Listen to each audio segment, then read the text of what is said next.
Thank you. Gopalan sir, you can unmute now. Gopalan sir is chartered accountant. While working in industry, it was his fortune to come in contact with J. Krishnamurti and his talks in 1980. He and Shobhaji joined the Valley School as parents in 1982 and as teachers in 1983.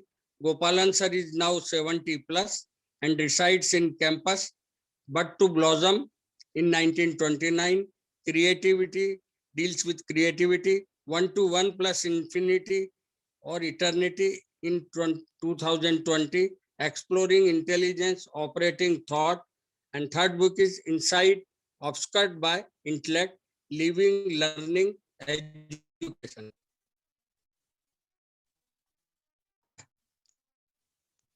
Gopalan sir, now you can.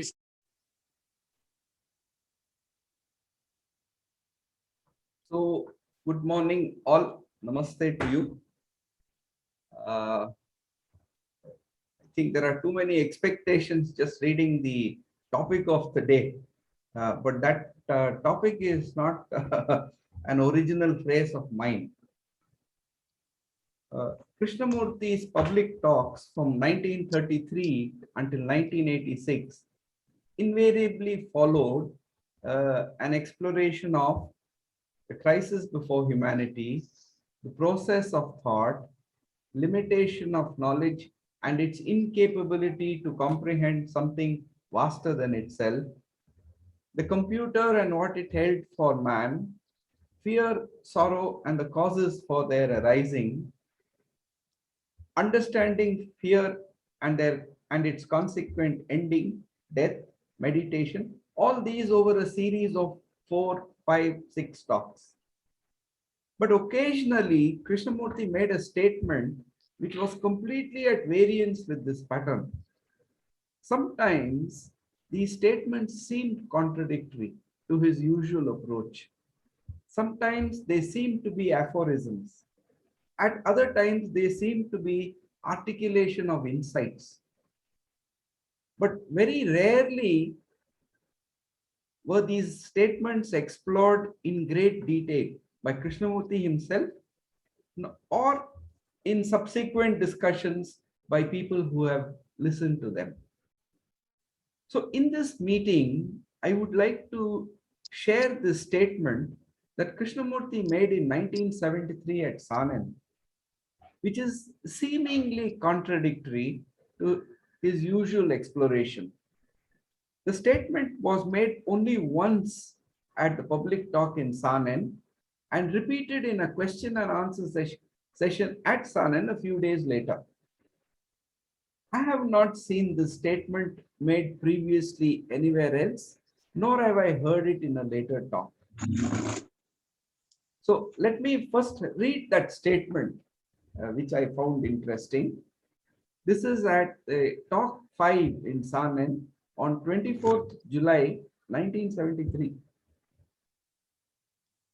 Quoting from the talk, intelligence is not the intellectual acceptance of an idea. It is not the product of reason, logic, though reason and logic must exist. But it is not the result of that. It is the perception of truth from which arises wisdom. Wisdom is the daughter of truth, and intelligence is the daughter of wisdom. End of quote.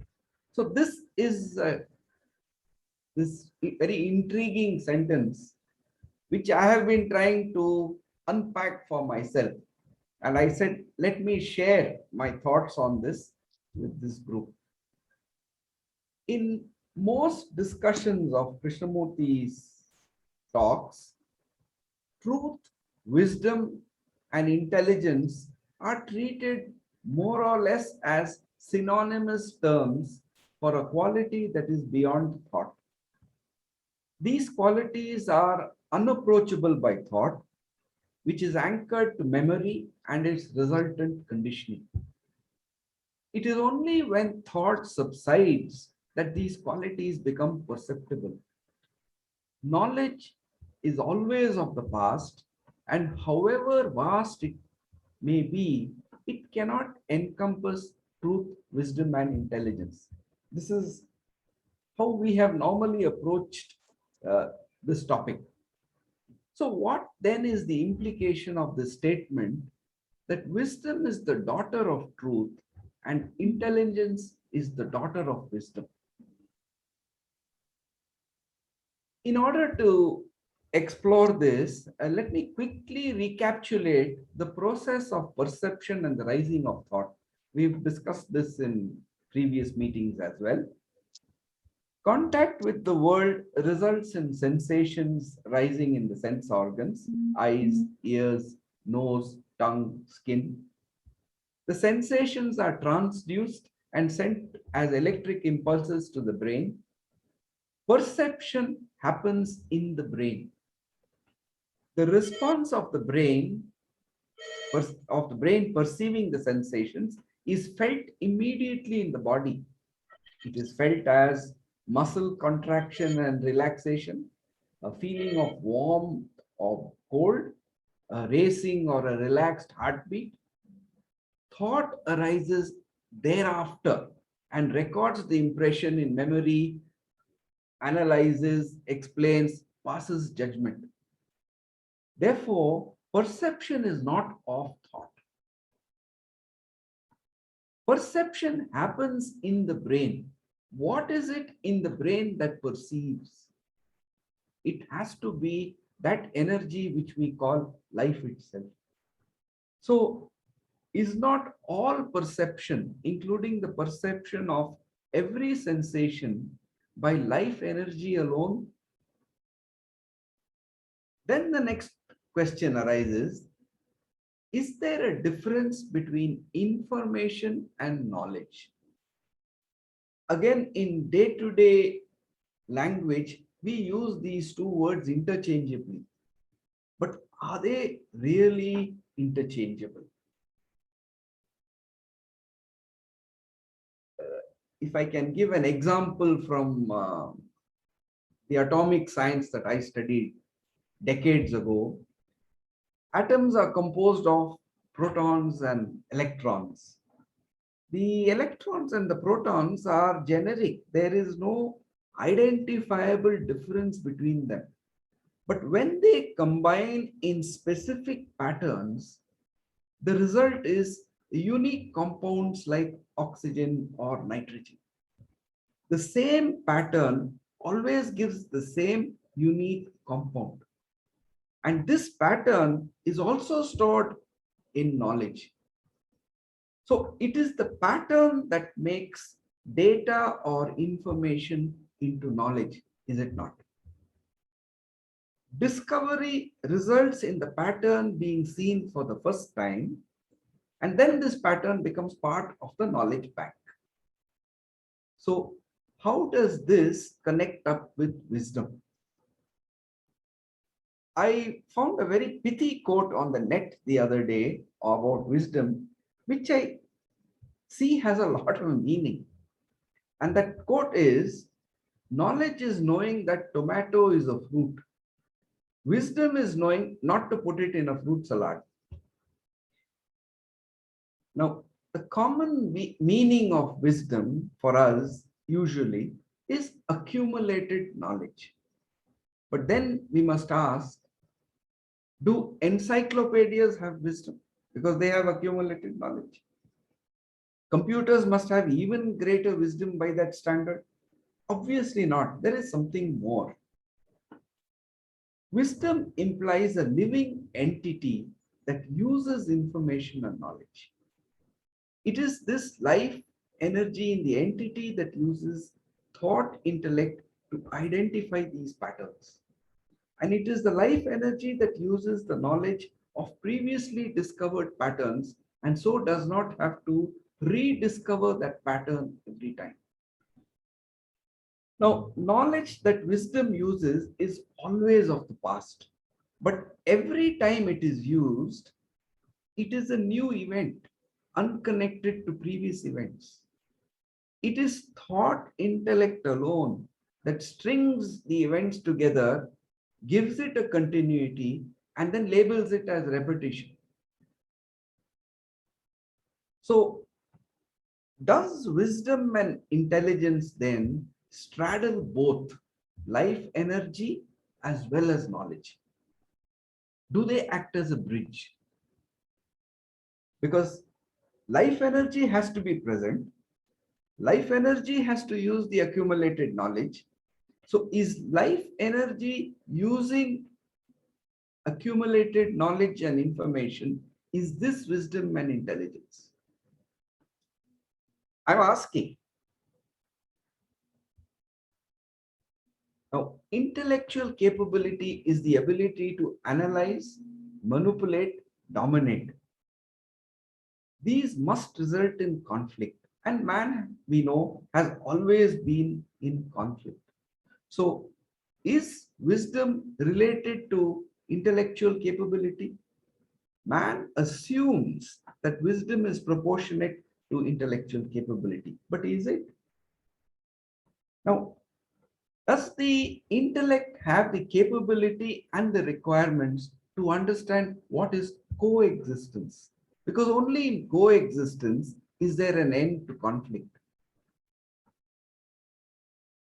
In present day man, is present day man wiser than his predecessors? Has man learned the futility of war, division, tribal identification after all his history on earth? If he has not, obviously man has not learned from the experience of the past. So is that wisdom? Now, that also raises a question, do animals and other living beings have access to wisdom? Are they not way ahead of man in learning to coexist together? There seems to be an enormous gap between man and animals in this ability to coexist. There are also numerous examples of animals having psychic ability. These psychic abilities can be observed in pets, in cows, in horses. In fact, in hospice care, dogs are brought in for nursing and palliative care.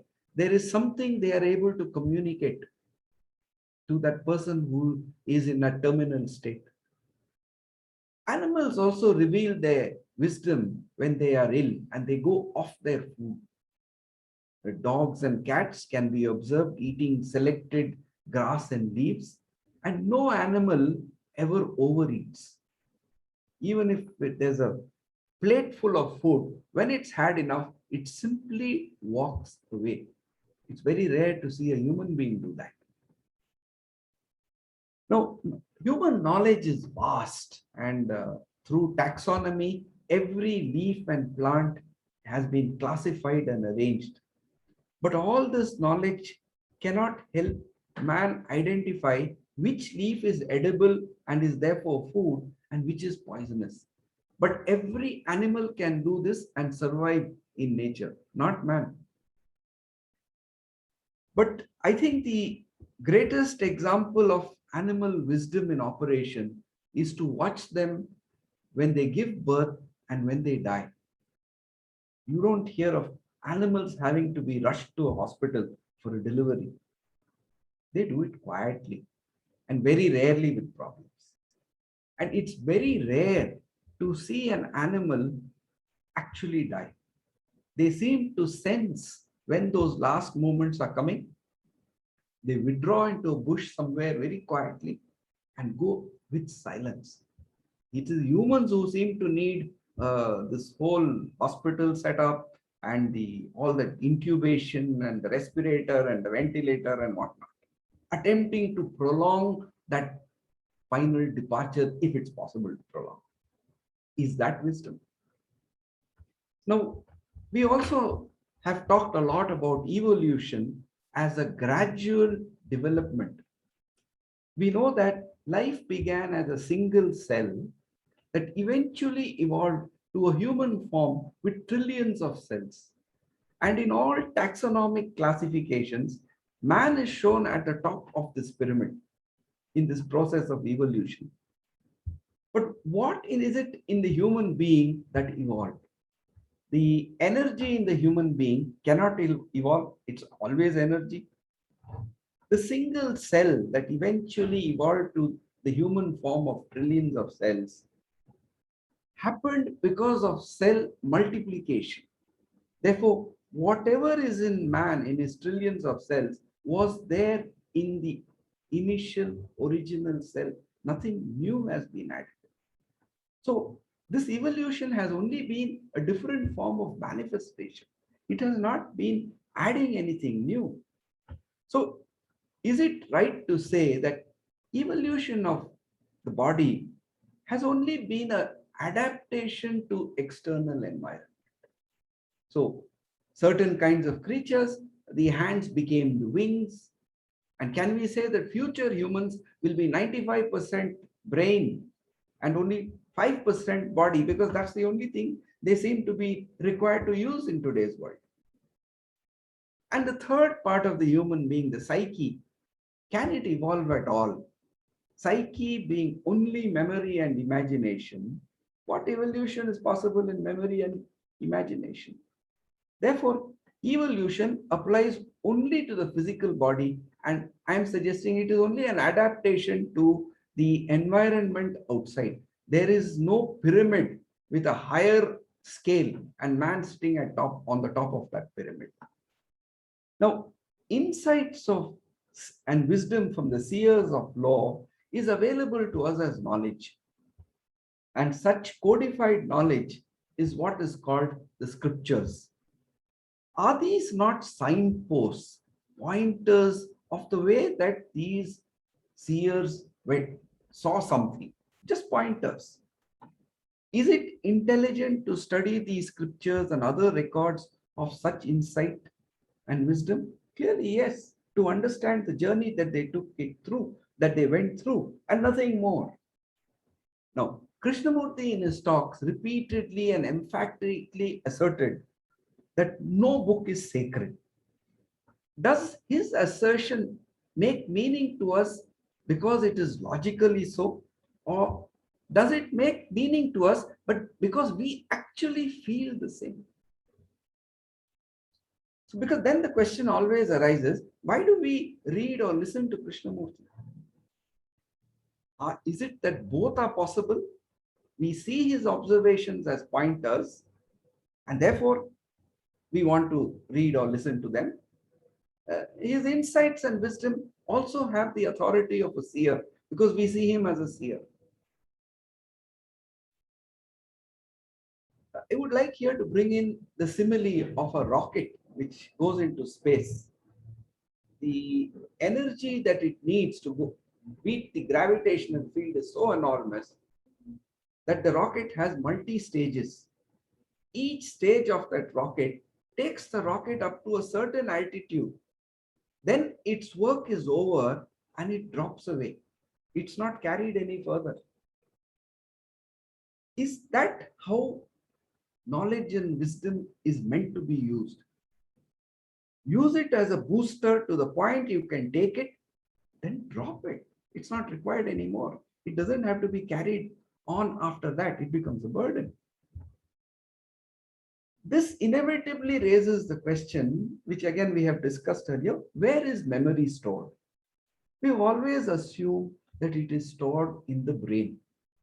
But it's interesting to put together what current science, when I say current, I mean about 15 to 20 years old, is talking about. Physics brought in the idea of quantum sometime in the 20th century. Biology and chemistry followed 100 years later. And they're all coming to this point now where, in a sense, as I understand it, they are saying that this old idea that there is a lot of empty space in the atom is not really true. This space is made up of subatomic particles, and these particles behave as particles of matter. They also behave as waves of energy, and they are able to exist like that at a dimension which they call now the 0 point field. And they are talking now of a quantum form where such particles and waves are virtually rising and dissipating continuously. And now they are saying all knowledge, all memory is, is the reposited in this 0 point field. And the human brain is simply something that is accessing this field. This is a whole series of books on this. One can explore it if one is interested. Does this not, in essence, reconfirm the same statement that has been discussed earlier, that there is no individual memory, all memory is a collective memory? And does that not lead to the next statement that actually there is no discovery of any new knowledge? We only rediscover knowledge which is already part of this repository of knowledge of the universe. And therefore, connecting up truth, wisdom, and intelligence, again, if I may use a simile, if you had a printed balloon and you blew that balloon, in the beginning, you see a certain pattern. And as the balloon is blown up, the pattern expands. And if you have been lucky enough to see a balloon with a world map printed on it, this becomes eminently clear as you blow up the balloon. So as the balloon becomes bigger and bigger, the map becomes clearer and clearer. But everything that you see in that expanded balloon was there in the original state. It was just not clear enough. The resolution increased. That's all. So, and this is the point I would like to get at, which I really would like us to discuss. So in this moment, when both when knowledge, both information and the stored pattern is in use, that is when life energy is in action and it is observable. Life energy or truth cannot be observed by itself. It can only be observed in its actions through wisdom and intelligence. And therefore, I would like to end with my final simile. You all know the combination lock. When you look at a combination lock, any number of possibilities exist to open that lock. But when that lock is in the open position, the combination is there in front of you and access is there right through that lock. Therefore, in the present moment, when life is acting, is truth, wisdom, and intelligence. So it's all in the moment, and that's all that is required, to just be in the moment and observe. Thank you. Anyone can raise the hand and contribute. Please raise the hand and then contribute. Yeah. Please unmute and say. Arsad Parekh sir, please unmute and say. Okay. Okay. Are you able to hear? Yeah. Okay. Thank you, Gopalan sir. When you talked about animals and the evolution and human beings, it reminded me of my morning walk in Valley School near the Assembly Hall, Mahasagar. And I used to walk very quietly there. And there used to be some dogs sitting there very quietly, and they were at peace. But when some other dogs passed by outside the boundary of the campus, these dogs, which were sitting quietly, they started barking. And there was no possibility for the dogs outside to come inside the campus. But still, these dogs were barking. And so I asked a question, why these dogs are barking and they are losing so much energy? Why don't they feel that it is useless to bark? Because this repeats every morning the same thing.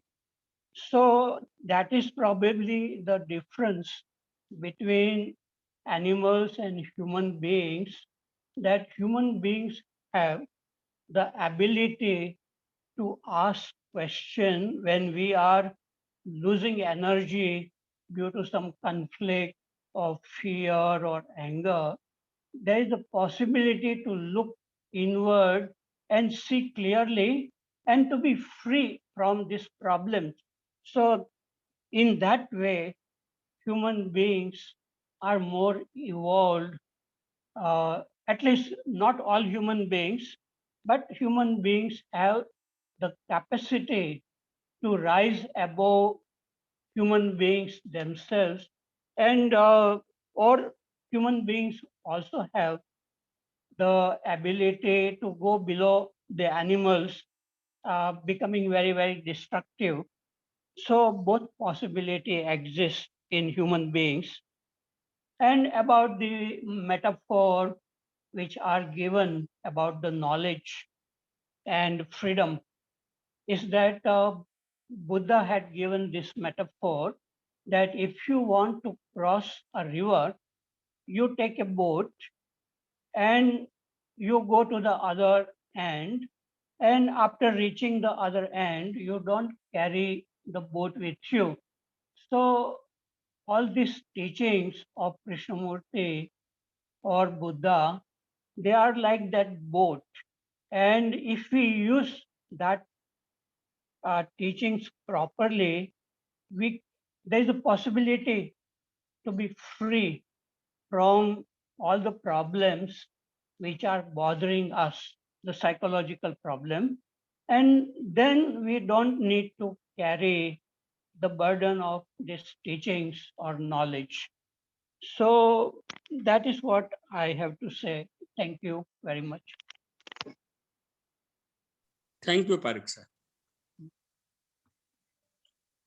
Harsh Tanka sir, please unmute and say.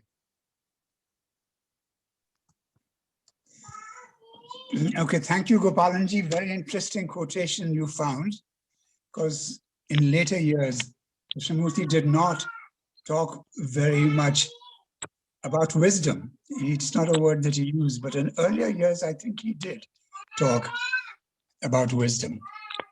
And I think it's, if you want to explore the relationship between wisdom and intelligence and all of these things, then will you excuse me a moment?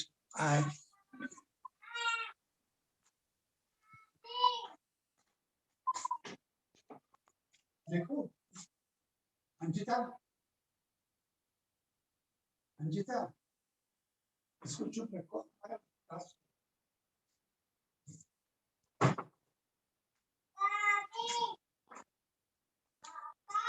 Sorry, I just wanted, the kid was disturbing my thought process, and I had to ask his parents to look after him.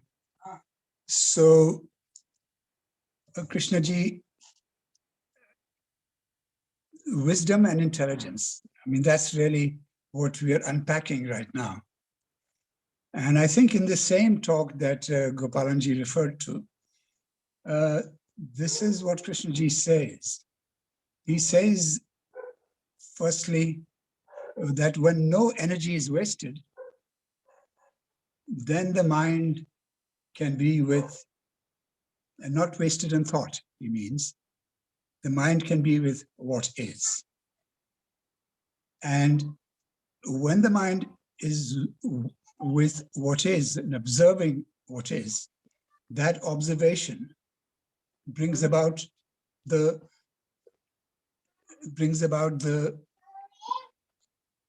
ability to see, and this is what he says, not only the truth, but the wisdom of this. So what does he mean? Not only the truth, but the wisdom of it. And I think in other places he explains a little bit more about wisdom. But to get to it, I will just quote something from which he said about the school, Brockwood Park School, where I taught. he said that Brockwood Park is a place of learning. It's a place of learning the art of living, of exploring, and for the awakening of that intelligence that comes with compassion and love. So this is the intelligence that he's talking about, is the intelligence that comes with compassion and love. And in other places, it's clear that when he's talking about wisdom, he's talking about a moral dimension, if I can call it, as well. And so this is what he says, you're seeing not only the truth, not only what is, but you are also seeing a moral dimension, which comes with compassion and love.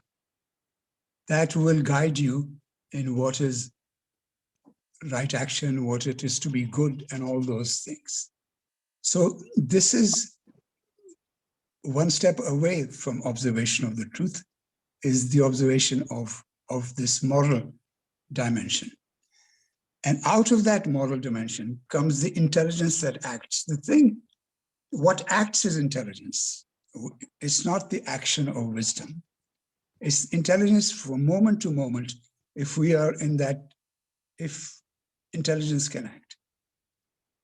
And I think as he continues in this quotation that you had, that if you're not operating with intelligence, it'll create confusion.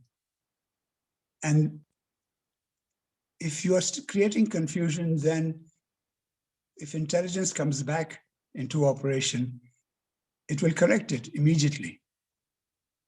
So intelligence is all the time in operation. So this is what I understand, that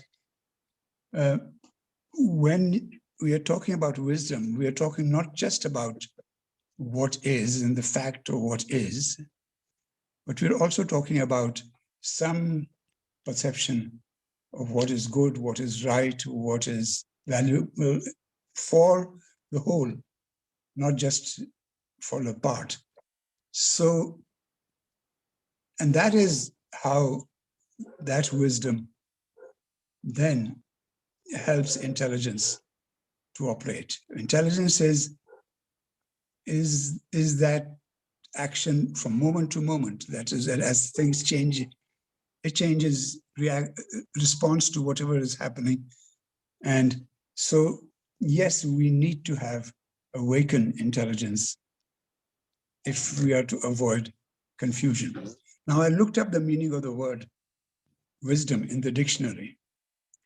And it's interesting that it says the accumulation of experience. But Krishnaji is very clear when he's talking about wisdom, that wisdom is not experience. And as Gopalanji pointed out, we can have an enormous amount of experience, but that doesn't make us necessarily wise.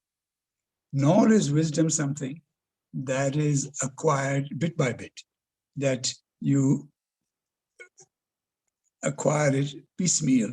A little bit, you get a little wiser every day. Every experience, maybe you get a little wiser. I know some people think like that, but at least what Krishnamurti is suggesting, that the kind of wisdom he's talking about is not accumulative. It's not born of experience. It's born of perception. It's born of that perception that is allied with, and he mentions compassion and love. So that is wisdom. Wisdom, if I can turn it into an equation, wisdom equals observation plus compassion plus love. And this gives rise to intelligence. So I'm being lighthearted about it, but I think you understand what I'm saying. So I think the dictionary definition definitely says that not only is it the acquisition of knowledge, but also the developing of judgment, the ability to judge what is right, what is wrong. That is the essential part of wisdom, that you can see.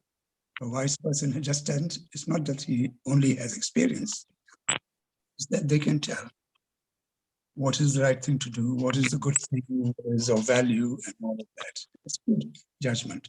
So this quality of judgment is essential to wisdom. So I think that is what I want to say. Thank you. Thank you, Tankaji.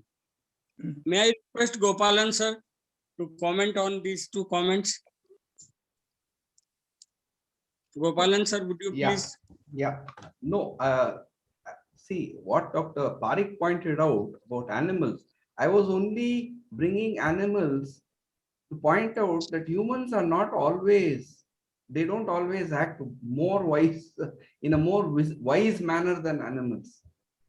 And it is especially in the challenging demands that they show their wisdom. Yes, they may bark at a visitor who is not likely to cause any problem for them.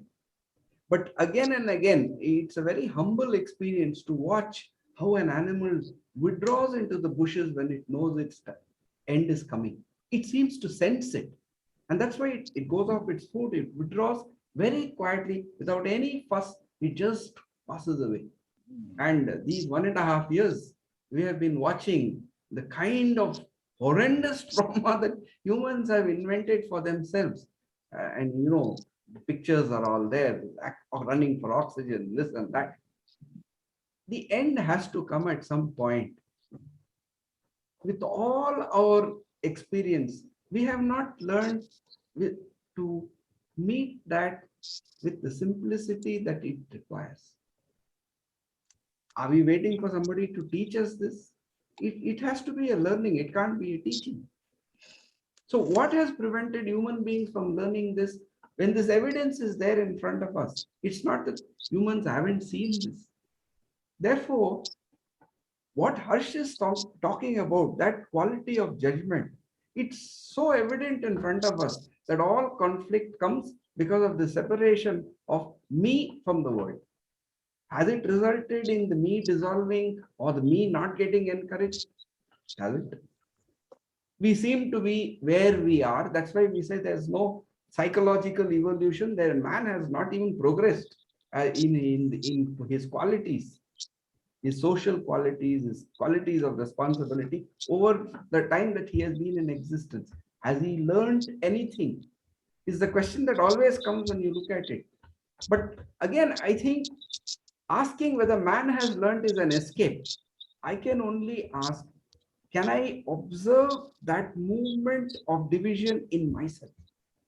That's all I can do. In that moment, I sense that, I see it, and I move on. But can I be aware of that kind of a division in myself? Because as I am, so is the world. The world is not going to be different from what I am.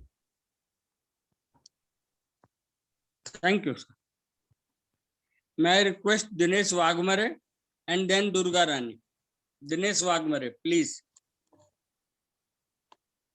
Gopalan sir and Harshankar sir. Actually, I just want to explore. Can we say that the information about the things are the details available to us? And knowledge is basically collecting the details which are required for us. And out of that knowledge, wisdom is what is the significance of it to me, or how I am related to it, and what action you have to take in the moment is the insight. What I want to do with that truth of the thing in the moment.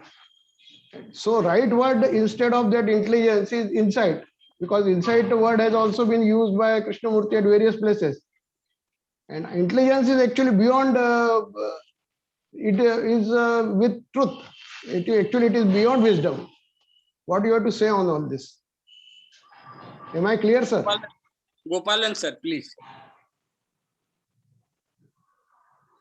Gopalan sir first and then Tanka. Yeah, I understand what you are saying, but you know, in today's world, the big area of business is big data. And that big data actually is analysis of very small data, right? Every time I go on to Amazon and I buy something, there's a machine there keeping a track of what I'm buying, what I browsed for last time. All this is information. But there's a little program there that is giving some analysis to that information and revealing a pattern that I look for these things. And then it tries to build on that.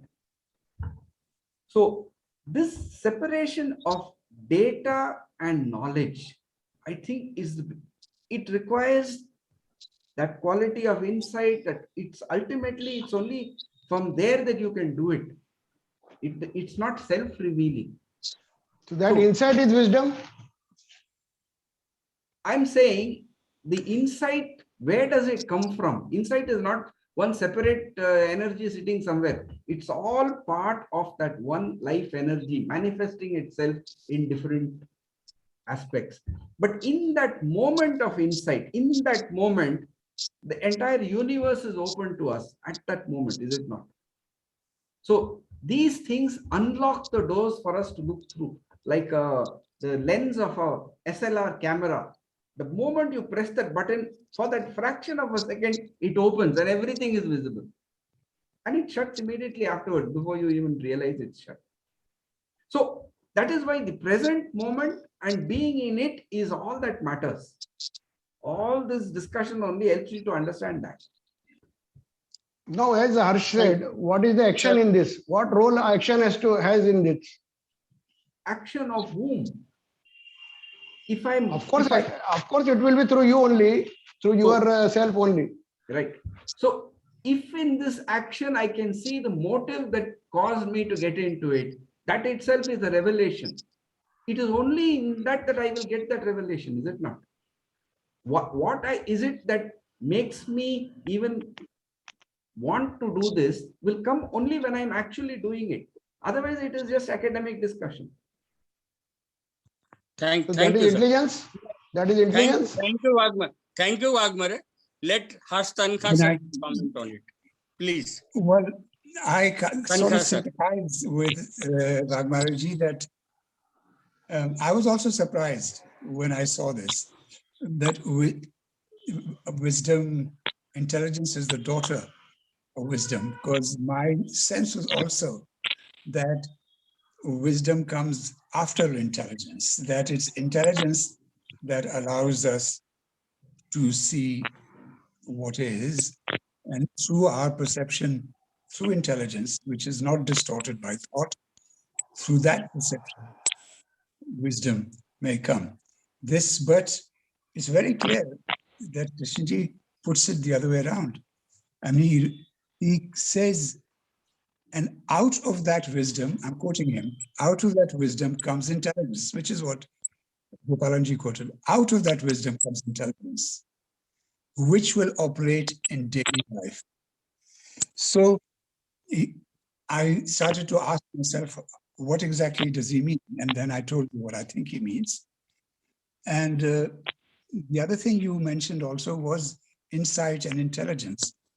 And you said you wanted to use the word insight, but instead of intelligence. But I think that even as we use the word insight, there is the kind of sense of insight that we have an insight. The insight comes, it's an insight into the nature of things. It's something, some moment we have an insight, right? But actually in this very same quotation, in this very, just the next sentence, Krishna says about intelligence, that intelligence is all the time in operation. That is not something that you suddenly have an insight or you suddenly get a thing. Intelligence is all the time in our operation, and when we are not able, because our mind is clouded by thought, we are not able to act, to be with that intelligence, then confusion happens.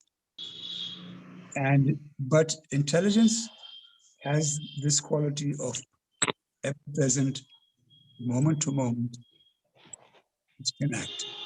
Insight has maybe very similar. Insight may be a moment of intelligence, or maybe a moment of perception of the whole, or perception of how everything connects together and all is. But it's just a question of words, but they're very similar in that we are talking about something that goes beyond the self and something that is capable of perceiving the whole and not a part. And insight is like that, and so is intelligence.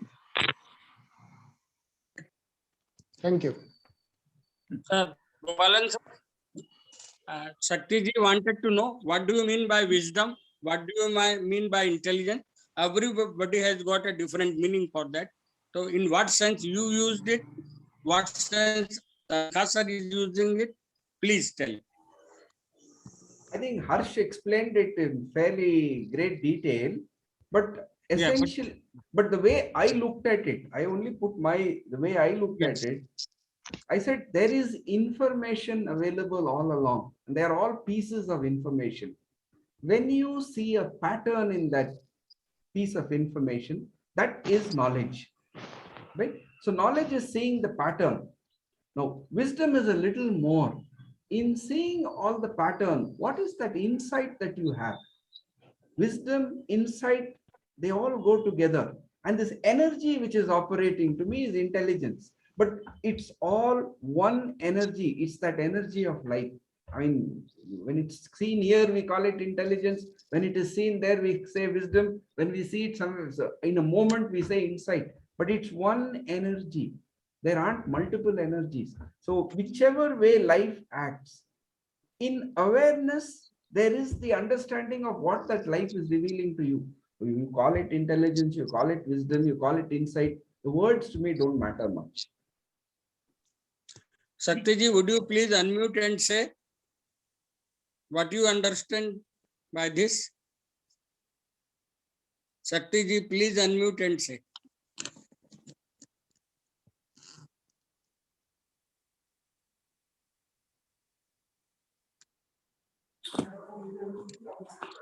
Hello.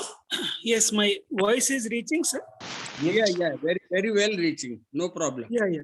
I just wanted to say that because in this excerpt of Krishnamurti, I am unable to understand that what does the word wisdom denote here, and what does the word intelligence denote here at this in this excerpt.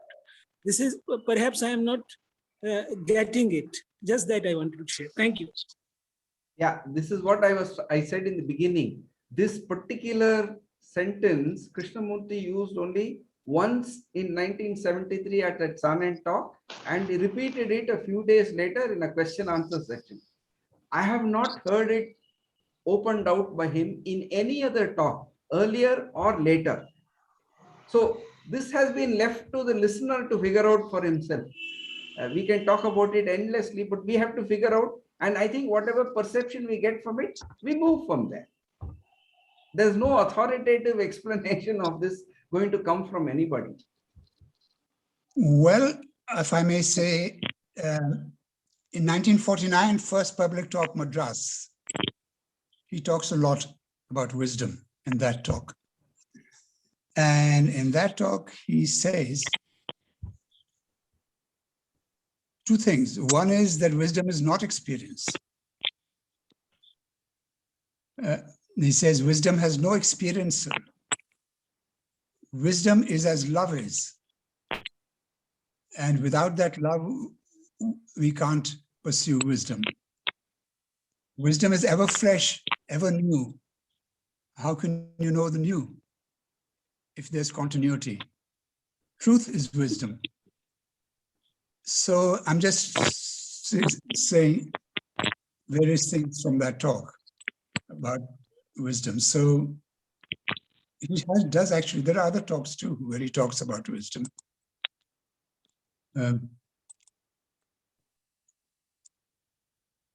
You may wonder what's going on here. I worked on the collection on when I was at Brockwood. I worked on the collected works of Krishnamurti. And I happen to have pretty much the entire text of all his talks on my computer. So it's relatively easy for me, relatively easy to find what he said about anything. Right? So So, also but he said, what I was is intrigued by in this statement is the statement that wisdom is the daughter of truth and intelligence is the daughter of wisdom. What does it mean to be a daughter? Right? That's the intriguing part.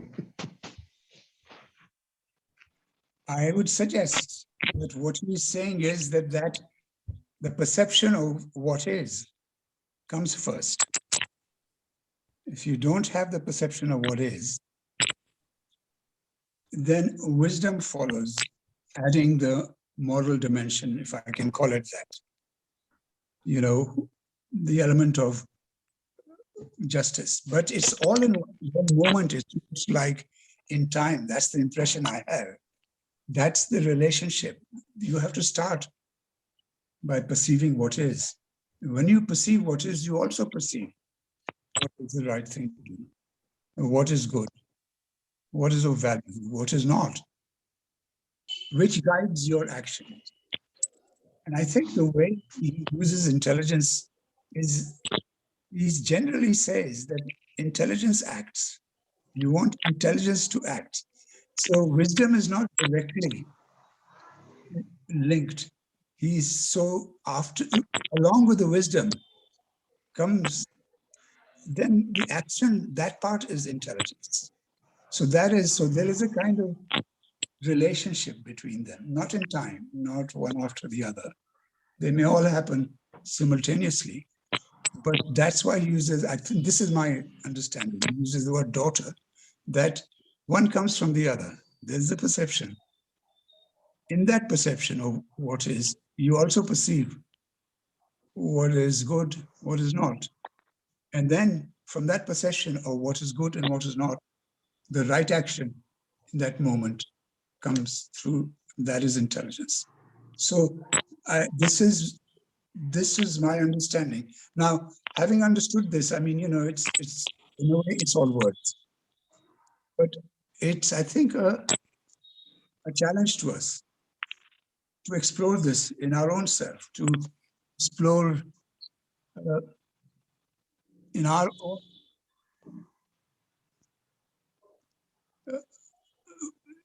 own self-inquiry. You know, we begin to see if this is true. I mean, I don't like taking what he says, just saying what he says, but I don't like taking what he says as possible. So I would suggest that this is an invitation for us to examine, not to quibble about the meaning of words and which one we should use, but to examine in ourselves, what is that process? What is happening? What, at the moment, can we get when thought is no longer action? What happens when thought is no longer an action?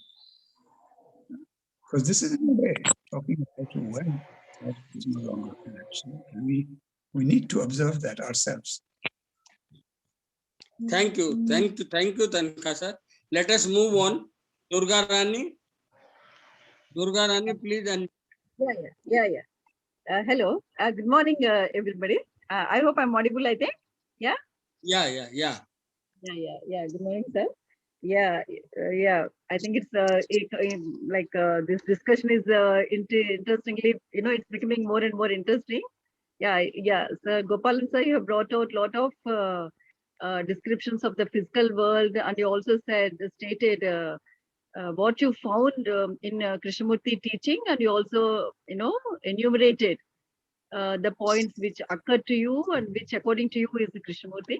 I think if we have to start from there, you know, what perceptions of what Krishnamurti is. I think our you talked about so much of physical world, and you brought a lot of nice observations. So each of us, you know, in a way, we are different, sir. Like my propensity is more towards human understanding human behavior. Like maybe you are a scientist by your profession, so your interest is more towards those areas, and each of us are different. So my strong point or whatever you say, or my basic fact from where I understand things, is from these areas, which are my areas of interest. So for me, the perception of what I find in Krishnamurti books, there are a whole lot of things. Like as Harsh Tanka is saying, other people are saying, it deals with love, it deals with the goodness, it deals with morality, what is not morality. It deals with whole lot of things. So what we perceive, how we perceive, on what we take from it, I think it also it's a different. He does think about human collective human consciousness, but he does think about human behavior also. Each person, he says, observe it in your daily life. So he's saying each one of you also need to do this work. It's not about general statements about whole humanity. Whole humanity cannot change. Human beings, of course, we have to understand the universal laws and human consciousness. How the the laws and the layers of human consciousness. We all come to this world with different levels of intelligence, different levels of perception, and each has got their own way of pursuing things based on their interests. So there is nothing called a common platform or something like that. And I think the whole world cannot change. I think I don't know why that kind of a line is taken at all. Then you have to understand how universe works. Does universe bother about humanity? Yeah, and universal laws are the fundamental aspect of the teaching also. So understanding human consciousness, understanding human universal laws will give us some basic sense of what the teaching is about. So I'm just speaking about myself. I just don't want to point. It's not to you can say it's not discounting anybody's. I like I think we need to appreciate each of our point of views, our perceptions, our the books we read, and all of these things we need to appreciate each other, and we can take points from each other. They also can be as a wonderful pointers also. So for me, Krishnamurti is all about that. And ultimately, it is one person's, inner. And I also feel that Krishnamurti is not stating any new religion. He only, and his basic focus was more on thought as I, me, myself, how it corrupts, how it always wants, it just cannot move from its selfish and self-centered circles, how it always lives in patterns only. All these things also is stated at length, all the books are there. So more and more focus, according to me, Krishnamurti spoke more about thought. And he says when thought understands itself, I, me, myself understands, in the areas of the spiritual world, in the areas of the silent perceptions, it doesn't have any role. Then it comes to, it takes its own place. It comes to a standstill. And he says inquiry has to set in from there. And he also says transcending of human, he's not saying stating of transcending of human collective consciousness, transcending of human consciousness that can happen with one person, and then that person may start affecting that, like like how he affected all our human consciousness. So one person, like how he also says, if you have to go to the immeasurable, you have to come naked to it. Stripped of each thought, is not exactly thought, seeing the entire structure of thought. Thought, how it comes and doesn't make us move anywhere, in the form of escapes, in the form of image making. He says all that is also part of the teaching. So he says all that also needs to take its place. Then man maybe may start traveling towards in another direction. He speaks so much of love, intelligence, wisdom is all part of it. So I think observation of physical world is important. Observation of all these inner aspects are also is important. Maybe it's about one's propensity towards how far one wants to go into it.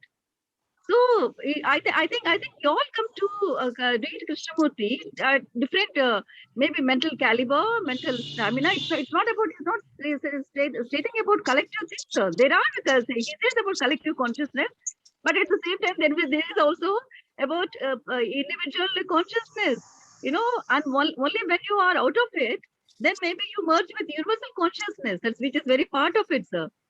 I think for the time being, only these points are coming to my mind. Thank, And I just would like to say, thank, sir, Shita, just thank a you. moment.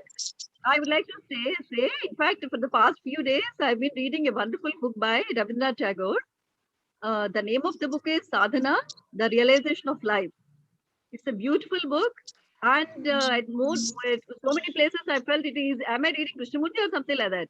And the ultimate end, I think all the great minds, great seers, they look at things in the same way. And he has given so many more pointers, like when we read Krishnamurti, we are lost. We don't know where, what to figure out. He makes you to do the work. He makes you to figure out things. He doesn't give any answers. But when I read Rabindranath Tagore's book, sir, he wrote in such a illustrated way, and he brought out so much of wisdom, so much of all these beautiful things which we grapple our minds with. I really strongly suggest that book lovers and Krishnamurti readers to read that book, sir. Thank you so much. That's all I have Thank to you. say. Thank you. May I request Harshad Parikh, sir? Okay. Okay. Okay. The root meaning of the word intelligence is to read between the lines. And that means when we are reading something, what is the essence behind the words?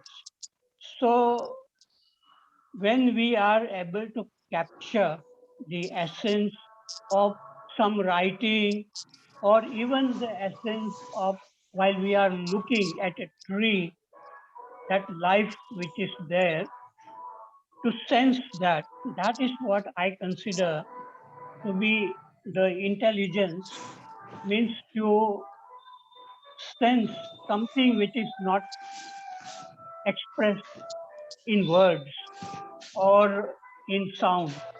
So that is what intelligence is. And other thing is about the animal dying, which Gopalanji said, that the animals die very peacefully.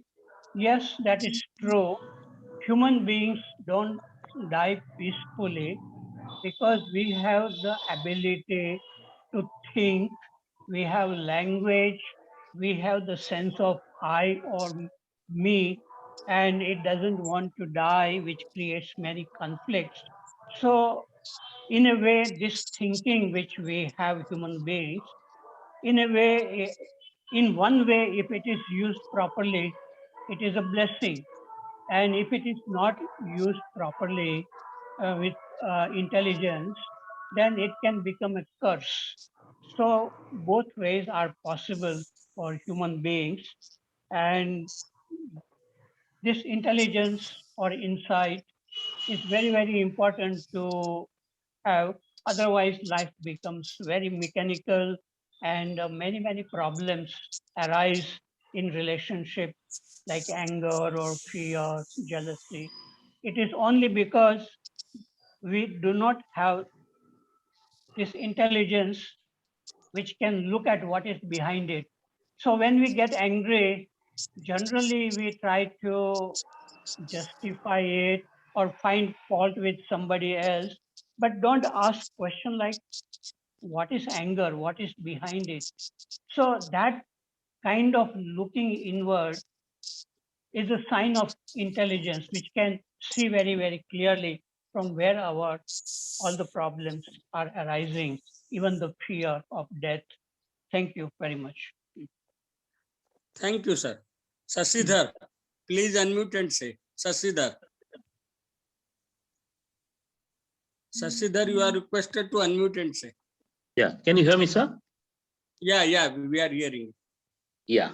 So this has been a very interesting topic, so which got into my notice. So the word, the caption was intelligence, the daughter of wisdom. So if we have to understand that, and what we have been hearing from all the participants, my view is if we have to explain it practically, today we have the artificial intelligence and robots. Robots have kind of literally taking the human space. So the difference between a robot working and a human working. So what happens, the artificial intelligence has evolved so much with the big data, so which is precisely kind of trying to understand and intelligize the whole information which is there. And the human capability is the wisdom. The difference is the robots may not have the wisdom, but the human beings have the wisdom. So the wisdom is basically the emotions, the love, the empathy, and the moral. These are the parameters which add to the intelligence what the machine has got. And these parameters which are missing in the robots are what the humans have the superiority over. So, but to understand what the caption is talking about is the wisdom, the intelligence is the daughter of wisdom. Basically, it means that even though the intelligence comes first, the data comes first, and through that we analyze and then put human emotions to that and take a decision. So then in that case, what comes first is the intelligence. And then we, through our emotions, we take a decision, even though there may be something against what the data is giving us. But what we have to understand as per the caption, then what happens is what comes first is the intelligence and then the wisdom. The caption should say that, so intelligence, the wisdom is the daughter of intelligence, but it says other way around. So what is the catch in this is, there is another adage where we generally hear, child is the father of the man. So which means the child is the father. How can a child be the father of the man? But what is the understanding is, whatever has been absorbed in the childhood, the human being will evolve himself to be a man, whatever he has absorbed in the childhood. So the child comes first, and the father, and he grows to be a man. So the child is the father of the man. That is what is the understanding. Similarly, in this, even though the intelligence is the first, and then we add emotions to that, and then take a decision. So it has to be understood that human beings are first made of emotions, love, and empathy and morals. So because of that, the entire intelligence is running through this layer, and then the data is perceived and decisions are taken. So with this, so this entire caption is very appropriate. What Krishnamurti ji has mentioned, that intelligence is the wisdom of the, sorry, intelligence is the daughter of wisdom. Thank you. Gopalan sir, would you please say something more? No, I think I've said enough. See, as I said, each one of us, or rather every one of us, has to unpack this for ourselves, right? Yes. There is no one single explanation here for this. But I Yeah. take this point of what Shashidhar said, of the child being the father of the man. And that was what, in a sense, I was trying to talk about through the simile of the balloon. When you blow the balloon and that pattern gets revealed in greater and greater detail, that pattern existed right in the beginning. So truth is all encompassing, and it can manifest itself as wisdom, as intelligence, because truth can't observe itself. It is only through its actions that you observe truth. This is my understanding. Thank you. Sakti sir, please unmute and say. Yes, sir. Thank you. I just wish to share my this, what I have understood by this. It may be, something strange also, but it seems that in this excerpt, the wisdom as I receive it is the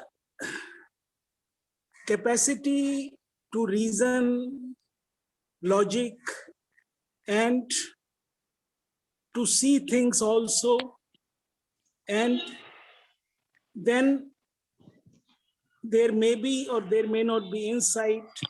It may be just an impulse, but that that faculty of our brain, if it is there, which includes complete honesty with oneself, might mean wisdom.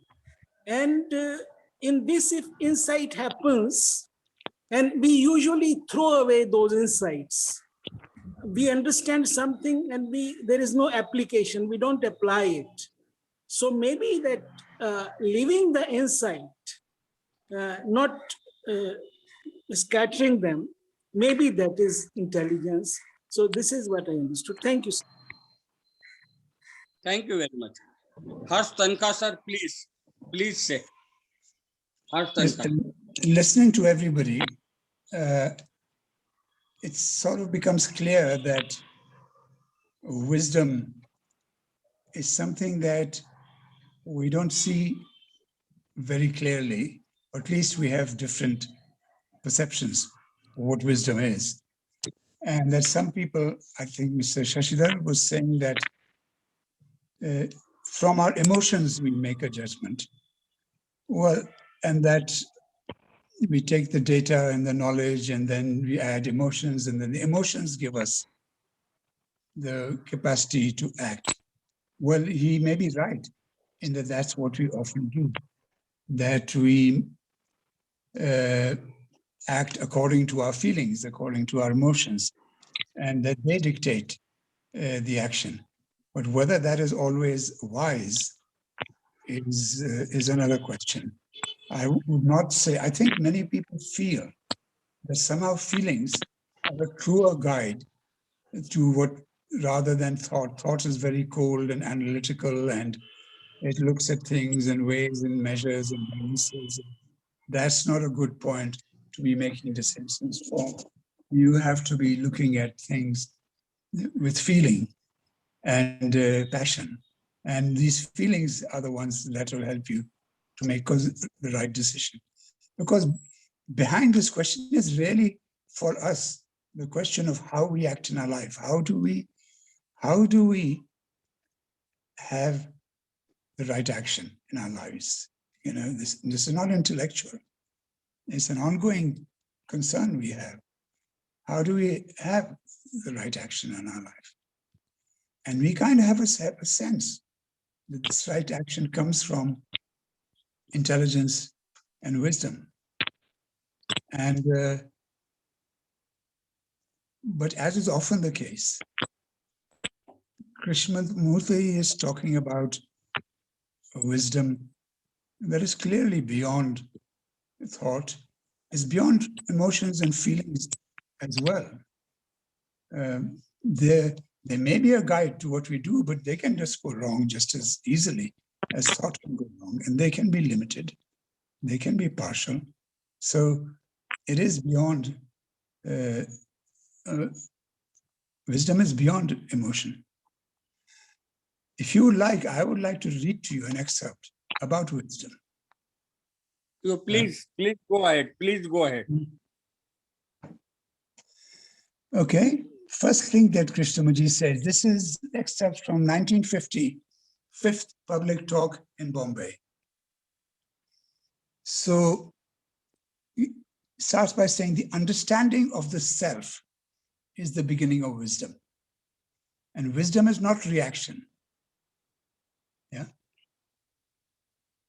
And somewhere along he says the questioner wants to know how wisdom is come by and how to cultivate it.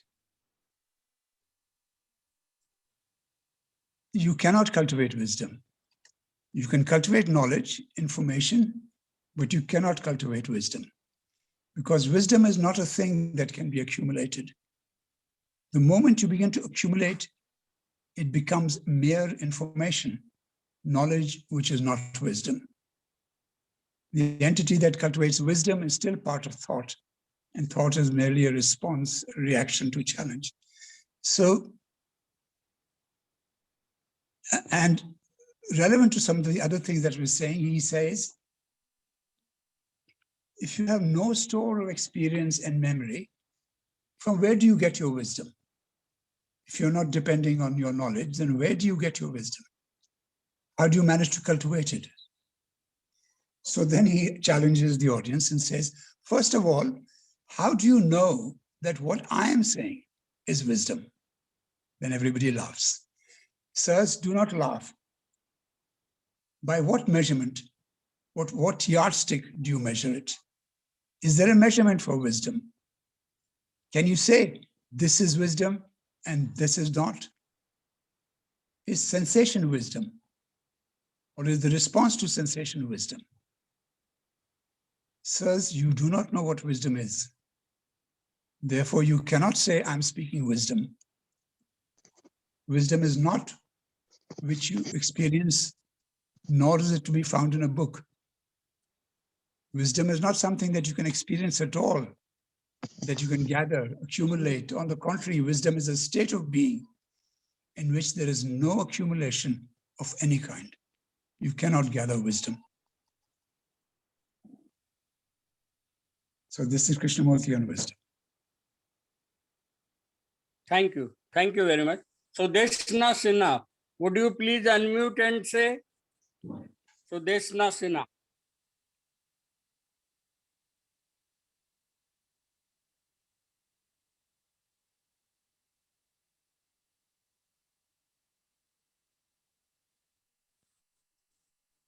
Hello.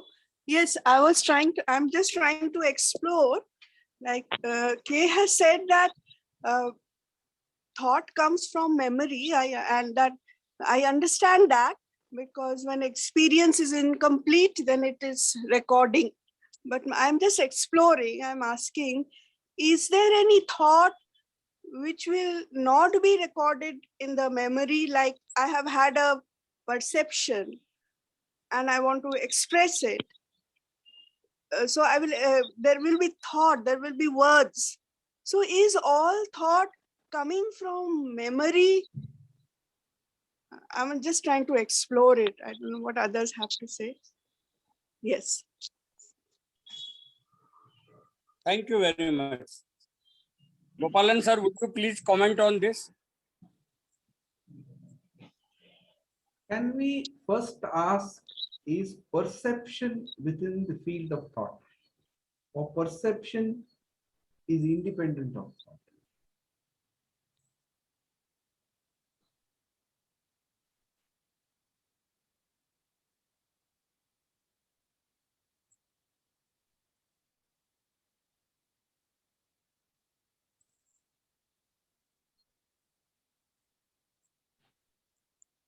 If I can respond to you. Yeah. Please. Please speak could say- within 2 minutes, sir. Okay, you Minutes, could say time is short. that there is a perception that is based on thought. Often it is a perception of thought. When I perceive, say when I recognize somebody, I look and I recognize somebody. I might call that perception, that I have perceived something, I have observed something. But thought has participated in that. Otherwise, how did I recognize you? So a key to that is in the word recognition. When we see something for the first time that we have never seen before, that is generally called cognition. And when we see something that we have seen before, then it's recognition, recognition, cognition again. So I think we are talking about cognition. There is a perception for the first time. At that point, no thought is involved. But there may be a perception which repeat, in which case thought is involved. I wonder whether we try to explain things linearly, but what I'm trying to point out is perception happens in the brain. Without a brain, there cannot be perception.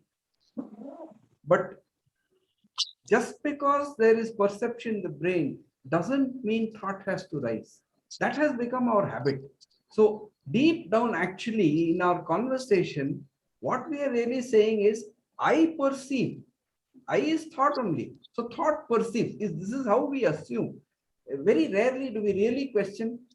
is there a difference between perception happening in the brain and the thought rising?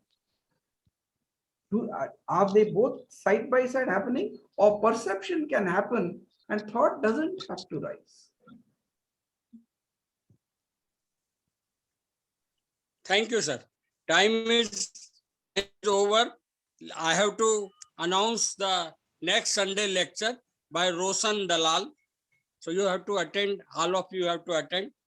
Thank you very much for everyone. And somehow Rabindranath Tagore entered in this event. I say, as long as he is sending child to the humanity, they are ambassador and we need not to worry about it. So be assured that they are coming and they are ambassador, they will humanity. I believe that, and with this belief, I end it. Please finish it. Please end it. Kamlesh ji, please end it.